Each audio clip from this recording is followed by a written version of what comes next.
I was not ready for them to suddenly drop the drip marketing. I know I probably should have expected it, but for some reason it just slipped my mind. But here we are. It is Blade. Okay. Fire Nihility. Okay. Yeah. Wow. Fire characters try to be anything other than Nihility challenge. They're all Nihility. What we have Dahlia, Fugue, and I guess those are the two most recent fire characters until Blade. That's crazy. They're all Fire Nihility. I guess fire is the Nihility path now. The name is Mortenax Blade. I don't know what it means. Morte is something to do with death, I think. But let's take a look. Wait, that's the flower from his ultimate. Like his original form's ultimate. He makes the blood lilies. This, the fire in his chest looks like it's in the shape of the blood lilies. That's really pretty. He is topless. Honestly, he's not as topless as I thought he would be. There's a lot of bandages covering him, but that's fine.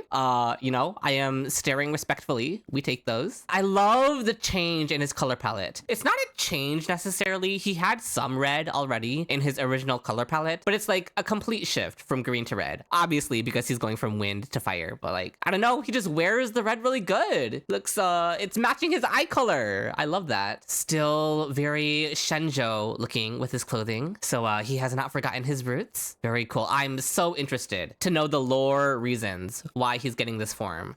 As of recording this, I still have not played 4.1 Planet Arcadia, so I don't know anything about Blade's involvement in the quest yet, but very, very hyped to see more of him. He looks very good, very elegant. Although, I don't know, he looks very rugged? Is that the term for it? Much more rugged than his original look. Mainly because he's like shirtless with the bandages. It just gives a much more battle-torn, scarred warrior look to Blade, which is really working for him. Let's read his Aha Instant thing over here. Aha Instant, Mortenax Blade. I remember you. Time has made us both sharper, yet you are still you, and I am still me. Is he talking to Dan Heng? That's all I can, that's all I can think about. Or at least that's what comes to mind first, is that he's talking to Dan Heng. Also, who is this over here? Is this original Blade? It's probably Ying Sing, right? His original form. Like, I would be being delusional if I suggested that this was Dan Heng over here, or Dan Feng, holding him in the palm of his hand. It's probably Ying Sing, original Blade. A body like spring wood, a heart like dead ashes, yet the sparks of a craftsman still linger at the fingertips. Yeah, because he used to be a craftsman for swords when he was Ying Sing, and he made Dan Heng's spear. As ancient grudges are ignited once more, okay, this is clearly referring to Dan Heng, he promises to send both himself and the gods to the other side. That's really interesting, considering Yao Guang's motivation in the story is about defying the gods as well. So it's like a major theme of Planet Arcadia. Torn flesh, tempered 1,000 times into a blade. What kind of answer will it forge? Aha! A special shout out to Mortenax Blade for winning. First place in the Shenzhou's #1 Assassin Center Edition. Okay. First place in Stellaron Hunter Life Skills. First place in Zero Worldly Desires. Yeah, he looks great. Now, very like preliminary early leaks talk about Blade's kit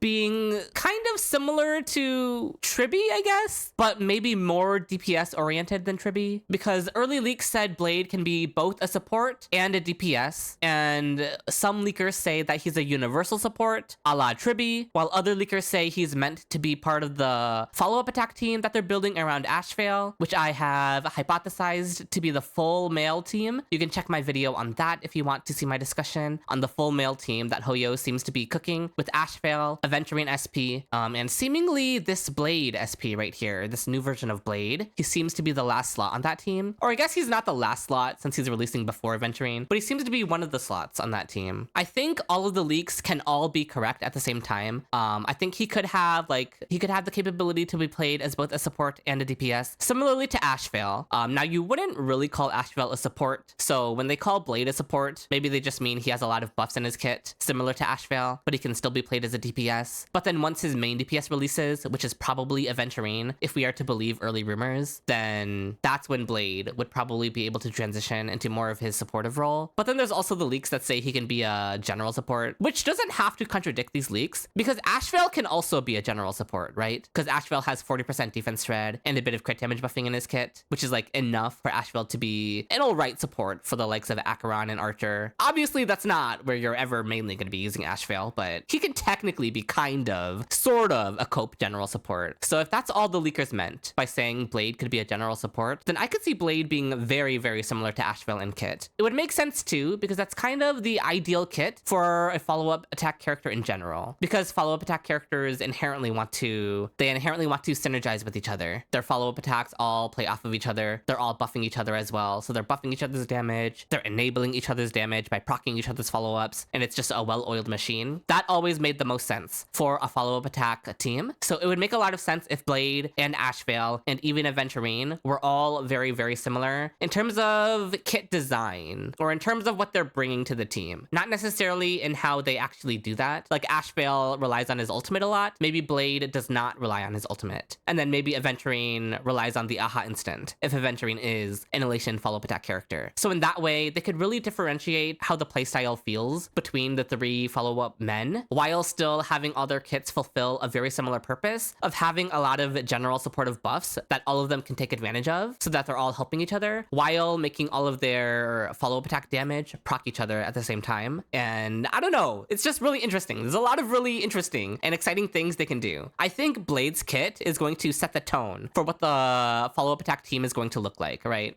We kind of know a little bit about it with Ashvale, but Blade is really, really going to show the direction that Hoyo wants to take. And if Blade is Ashvale 2.0 in that he can function as a main DPS just like Ashvale can, and he has supportive buffs, really strong supportive buffs, mind you. Like Ashvale has 40% defense shred and 120% crit damage, which is a ton for follow-up attack teams. Ashvale is like literally up there in buffing the damage of follow-up attack teams while offering his own personal damage. If Blade can do that, if Blade is like Ashvale 2.0, but not like an Ashvale replacement, but like in the sense of like, why replace one when you can run both, you know? Sort of like super break teams with Fugue, Dahlia, HMC. There are a bunch of super break damage enablers, but you would just love to run all of them together. So Blade being an Ashvale 2.0, a follow-up attack enabler with a lot of buffs and a lot of personal damage. You just run both of them together. Aventurine rounds out the team. I'm kind of seeing the vision of the team coming together, but we won't know for sure until we get kit leaks for Blade, which I am very hyped for, because again, the kit leaks for Blade are going to set the tone for what the team is going to look like. Watch him just not synergize with Ashvale at all, and he just has nothing to do with follow-ups, and then all of this ends up being wrong. That would be so troll. We'll see though.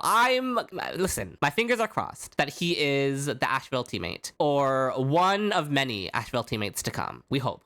But yeah, he looks really good. Fans of Ashvale are probably going to be fans of Blade as well to some degree. Not all of them, right? Players are not a monolith, but Husbando players are going to be very happy with Blade and Ashvale teaming up together. If they really do, we'll see. He's Nihility path. Nihility can basically do anything. To be fair, most paths nowadays can kind of do whatever they want. Hoyo doesn't really stick to the path gimmick anymore. So yeah, Nihility can really be anything. He can have any types of debuffs in his kit. Maybe even more defense thread to stack it with Ashvale. I could see that. Maybe more vulnerability, although you start to have too much vulnerability. Not too much, that's a bad way of phrasing it, but you start to dip into vulnerability a lot. If you have a vertically invested Ashvale with Ashvale's E1 and his light cone, both of those give vulnerability. So I don't know if you would want Blade to be a vulnerability debuffing character. Probably defense thread, some sort of follow-up attack debuff that he's placing on the enemy. I don't know, there's a lot of interesting stuff they could do. I'm super hyped for him. I'm sure a lot of you are super hyped for him as well. And yeah, I cannot wait to cover his leaks. Now, the character I personally am most hyped for in the version 4 patches is the new version of Aventurine, even though we don't have a lot of info on him. So the fact that Blade might be part of Aventurine's best team makes me very personally invested in Blade's performance. So I have a lot of personal investment going into this character. Fingers crossed he doesn't let me down. Fingers crossed he is everything that I've described and everything I'm hoping that he is, like an Ashvale 2.0 with more interesting things in his kit so that he doesn't feel like Ashvale 2.0, but his kit is still achieving a similar thing, you know? That's what I'm hoping for. So yeah, very, very excited. I will definitely be covering all things related to Mortenax Blade. So subscribe to the channel if you don't want to miss out on that. And yeah, thank you all so much for watching. Until next time.